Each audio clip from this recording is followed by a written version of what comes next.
I'm tired. Not from the walk over here. I'm getting old, and you know, when you get old, people just start replacing the names of things, and it bothers the fuck out of me. You know? Just because people just automatically are going to change the name. Don't understand it.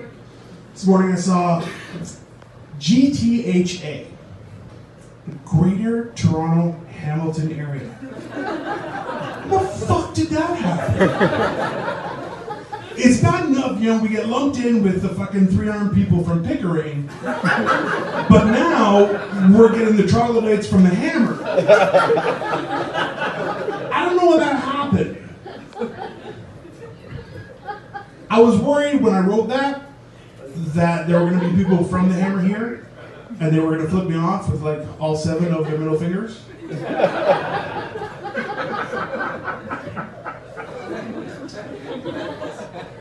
No, it's weird. I was driving the other day, I saw a place called a gastropub, and immediately I had to shit. Just right away. I just assumed a place called a gastropub, I'm not going to be able to have plans afterward. Like, it's not going to be a poo, I'm going to need wet wipes, like it's going to be a proper shit. I'm going to have to go home, you know?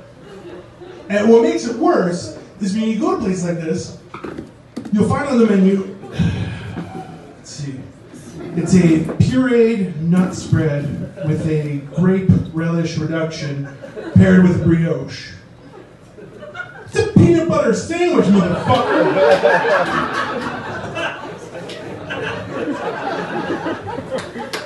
You know, and that's the thing, like, on top of that, everybody wants to be rated. Would you rate us 5 stars? I just told my wife the other day I wasn't happy. It has nothing to do with our marriage or her. I'm just not a happy person. I live a content life. That's a 3-star life, and I'm okay with that. Every once in a while, I get a little bump up. If things go to shit, it's not that far of a drop. I'm okay with that. But when I was growing up, if you ordered food at a restaurant, they brought you that food, you paid for that food, it was decent, that was 3 stars. Now, realistically, if you went to a place and you got surprised by, say, a comedy show, okay, maybe that went well. Maybe that bumps it up to 4 stars. Maybe the show was so good, you end up getting some action at the end of the night. I'll bump it up to 5 stars. Fair enough. But just going somewhere, 5 stars? What the fuck is that appropriate? Would you recommend our product? No, I don't talk to my friends about toothpaste. It doesn't make any sense, but everybody's demanding, they want to know, would you rate us? Would you do this? Would you go back and forth? I have a hard time with that, especially when somebody asks me. So I just give them my Subway face. I get away with that kind of shit because, like, you know, if I walk down a dark alley and saw me, I'd piss my own pants. But hey, you know, that's the thing, is things like that happen and it just drives me crazy because why do you have to change? Why? This shit has been happening for a long time. I didn't have to change. My doctor is still confused about that, but fuck that guy. You know? See, that's the thing is, I'm a Neanderthal, right? And I'm lucky because I look like somebody whose vocabulary should be composed of on the wheel, on the fire. You know? And that's okay. But at the same time, that's why I walk around smiling. So I'm like, no, I'm a nice guy, I'm not going to eat you, it's okay. But that's the thing, is then I read stories, and I'm going to tell you a story right now. I think it's one of the greatest stories I've ever heard. It's not mine. But, you know, years ago, people were explorers, right? They explored the world. The Arctic, the Antarctic, everywhere. It was exciting.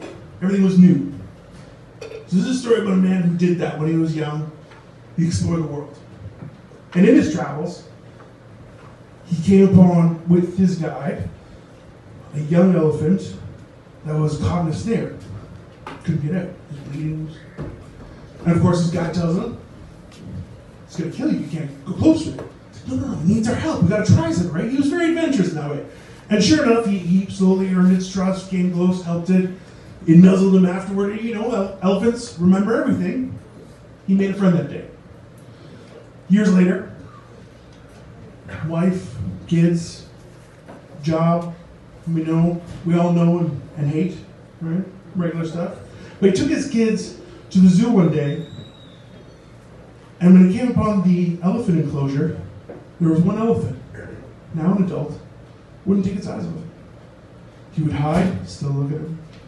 Move around, still look at him. He got close to the front of the barrier, lifts that same leg. He looks at his wife and goes, honey, all my adventures, all my endeavors have led to this incredible point in my life where I can see my friend again. She being the voice of reason, honey, don't do anything crazy. I have to do it. Everything has led to this moment. So he distracts a few people, caretakers and everything, jumps the barrier to see his old friend. He died that day. It was a bad idea from the get-go. His family is still mourning. I think mostly because when they were leaving the zoo, they were asked if they'd rate the visit with 5 stars. Anyways, you guys have been great. That's my time.